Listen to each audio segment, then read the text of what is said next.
नमस्कार, प्रणाम, जय श्री राम। आशा करता हूँ कि मेरे सभी मानस प्रेमी स्वस्थ होंगे और आनंद में होंगे। मैंने मानस के पिछले प्रसंग में आपको सुनाया था कि शूर्पणखा के नाक कान कटने के बाद शूर्पणखा अपने भाई खरदूषण के पास जाती है और खरदूषण को अपनी सारी व्यथा सुनाती है। खरदूषण शूर्पणखा की व्यथा सुनकर भगवान श्री राम से युद्ध करने आते हैं और युद्ध भूमि में परम गति को प्राप्त हो जाते हैं। अब इससे आगे की कथा सुनिए। जब रघुनाथ समर रिपु जीते, सुर नर मुन सबके भय बीते। तब लक्ष्मण सीतैं ले आए, प्रभु पद परत हरष और लाए। जब श्री रघुनाथ जी ने युद्ध में शत्रुओं को जीत लिया, तब देवता मनुष्य और मुनि सबके भय नष्ट हो गए। सीता चितव श्याम मृदु गाता, परम प्रेम लोचन न घाता। पंचवटी बस श्री रघुनायक, करत चरित सुर मुनि सुखदायक। सीता जी श्री राम जी के श्याम और कोमल शरीर को परम प्रेम के साथ देख रही हैं, नेत्र अघाते नहीं हैं। इस प्रकार पंचवटी में बसकर श्री रघुनाथ जी देवता और मुनियों को सुख देने वाले चरित्र करते हैं।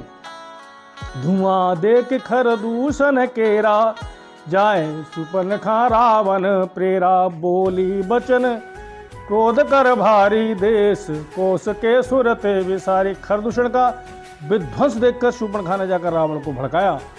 वह बड़ा क्रोध करके वचन बोली, तूने देश और खजाने की सुध ही भुला दी। कर से पान सो बस दिन राती, सुध नहीं तब सिर पर आघाती। राजनीति बिनु धन बिनु धर्मा, हरे समर पे बिनु सत्कर्मा। विद्या बिनु विवेक उपजाए, श्रम फल पढ़े किए और पाए। संगत जति कुमंत्र ते राजा, मानते ज्ञान पान ते लाजा। शराब पी लेता है और दिन रात पड़ा सोता है, तुझे खबर नहीं है कि शत्रु तेरे सिर पर खड़ा है। नीति के बिना राज्य और धर्म के बिना धन प्राप्त करने से, भगवान को समर्पण किए बिना उत्तम कर्म करने से और विवेक उत्पन्न किए बिना विद्या पढ़ने से परिणाम में श्रम ही हाथ लगता है। प्रीत विनय बिनु मदते गुनी, नासे बेग नीति अच्छे सुनी। नम्रता के बिना प्रीति और मद अहंकार से गुणवान शीघ्र ही नष्ट हो जाते हैं। इस प्रकार नीति मैंने सुनी है। रिपु रूज पावक पाप प्रभु, अय गनेऊ ना छोट कर। अस कहे विविध विलाप करे, लागी रोदन करन। शत्रु रोग अग्नि पाप स्वामी और सर्प को छोटा करके नहीं समझना चाहिए। ऐसा कहकर शूर्पणखा अनेक प्रकार से विलाप करके रोने लगी। सभा माज पर व्याकुल, बहु प्रकार कह रोए। तोहे जियत दस कंधर, मोरे के हस गति होए। रावण की सभा के बीच में व्याकुल होकर पड़ी हुई बहुत प्रकार से रो रो कर कह रही है, कह रहे दशग्रीव, तेरे जीती जी मेरी क्या ऐसी दशा होनी चाहिए। सुनत सभासद उठे अकुलाई, समुझाई गहबाह उठाई। कह लंकेश कहस निज बाता, के तब नासा कान निपाता। शूर्पणखा के वचन सुनते ही सभासद अकुला उठे। उन्होंने शूर्पणखा की बात पकड़कर उसे उठाया और समझाया। लंकापति रावण ने कहा, अपनी बात तो बता, किसने तेरे नाक कान काटे हैं। अवध नृपति दशरथ के जाए, पुरुष सिंह मन खेलन आए। समझ परी मोहे उनके करनी, रहित निशाचर करहें धरनी। वह बोली, अयोध्या के राजा दशरथ के पुत्र जो पुरुषों में सिंह के समान हैं, वन में शिकार खेलने आए हैं, मुझे उनकी करनी ऐसी समझ पड़ी है कि वो पृथ्वी को राक्षसों से विहीन कर देंगे। जिनकर भुज बल पाए दसानन, अभय भये विचरत मुनि कानन।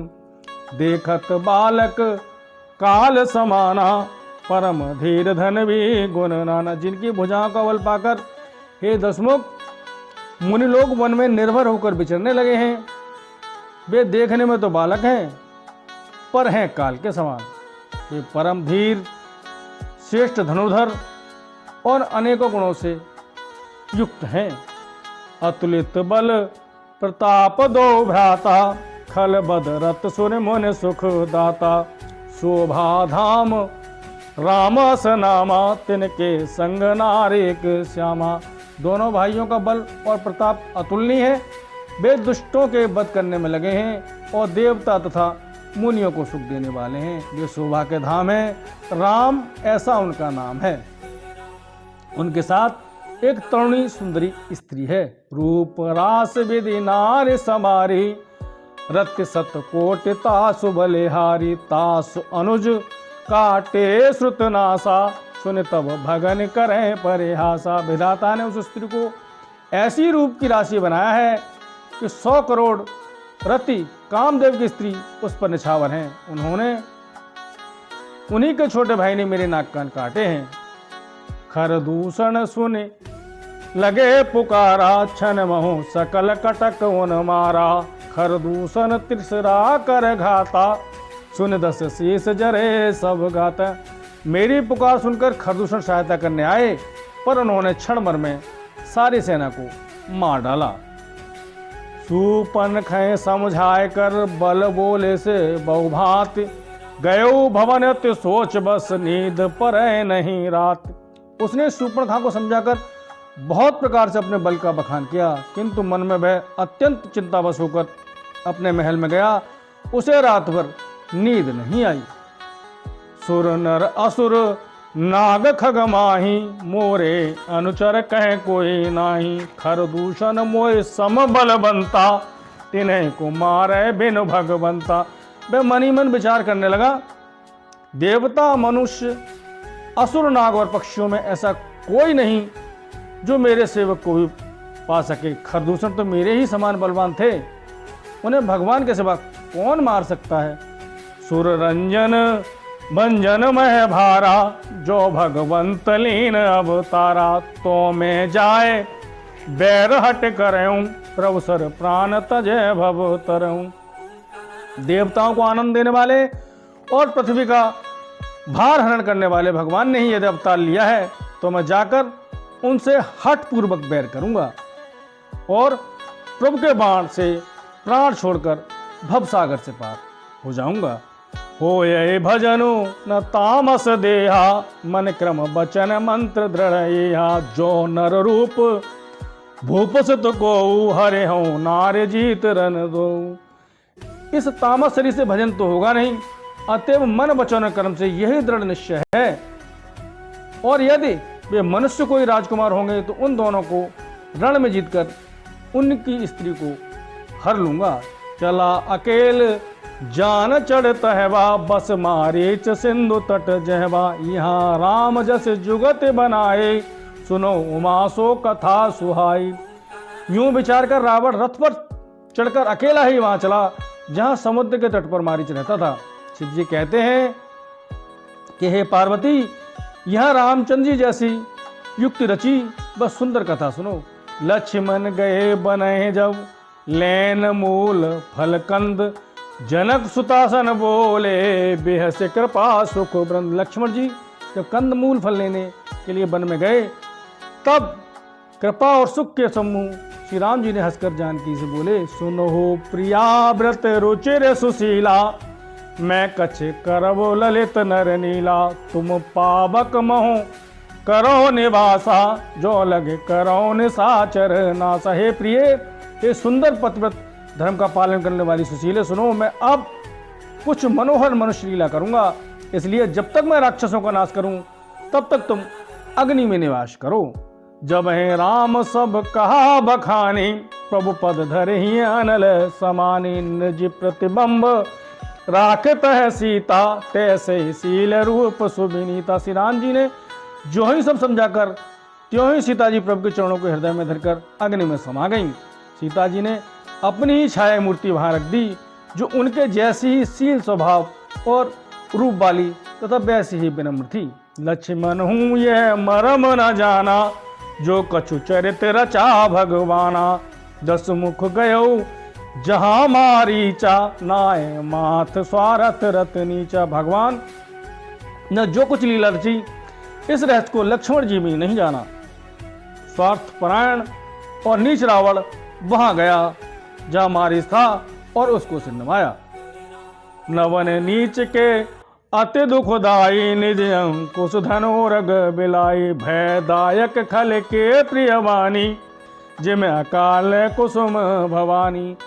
नीच का झुकना भी अत्यंत दुखदायी होता है, जैसे अंकुश, धनुष, सांप और बिल्ली का झुकना। ये भवानी, दुष्टों की मीठी वाणी भी भय देने वाली होती है, जैसे बिना रुत के फूल।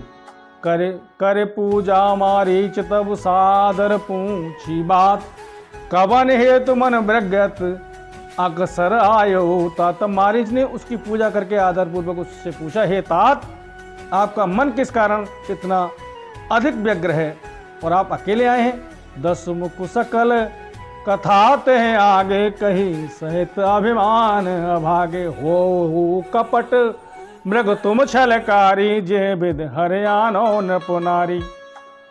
भाग्यहीन रावण ने सारी कथा अभिमान सहित उसके सामने कही और फिर कहा, तुम छल करने वाले कपट मृग बनो, जिस उपाय से मैं उस राजवधू को हर लाऊं। ते पुण्य कहा सुनो 10 सीसा, ते नर नूप चराचर ईसा। तासो तात बैर नहीं कीजे, मारे मरे जी आए जी दे। तब उसने मारीच ने कहा, हे 10 शीश, सुनिए, वे मनुष्य रूप में चराचर के ईश्वर हैं। हे तात, उनसे बैर न कीजिए, उन्हीं के मरने से मरना और उन्हीं के जिलाने से जीना होता है। मुने मकराखन गयो कुमारा, बिनु फरसर रघुपति मोहे मारा। 7 जोजन आयो छन माही, तिन सन बैर किए भल नाई। यही राजकुमार मुनि विश्वामित्र के यज्ञ की रक्षा करने के लिए गए थे। उस समय श्री रघुनाथ जी ने बिना फल का बाण मुझे मारा था, जिससे मैं क्षण भर में 100 योजन आ गिरा। उनसे बैर करने में भलाई नहीं है। भय मम कीट भृंग की नाई, जह तय मैं देखूं 2 भाई। जो नर तात तदपि अति सूरा, तिन्ह विरोध न आए पूरा। मेरी दशा तो भृंगी के कीड़े की सी हो गई है। अब मैं जहाँ तहाँ श्री राम लक्ष्मण दोनों भाइयों को ही देखता हूँ। हे तात, यदि वे मनुष्य हैं तो भी बड़े शूरवीर हैं, उनसे विरोध करने में पूरा ना पड़ेगा, सफलता नहीं मिलेगी। जे ताड़ का स्वभाव हत, खंडेव हर को दंड। खरदूषण त्रिसरा बधेव, मनुज के असे बरबंड। जिसने ताड़का और स्वभाव को मारकर शिव जी का धनुष तोड़ दिया और खरदूषण और त्रिसरा का वध कर डाला, ऐसे प्रचंड बलि भी कहीं मनुष्य हो सकता है? श्री राम जय राम जय जय राम, श्री राम जय जय राम।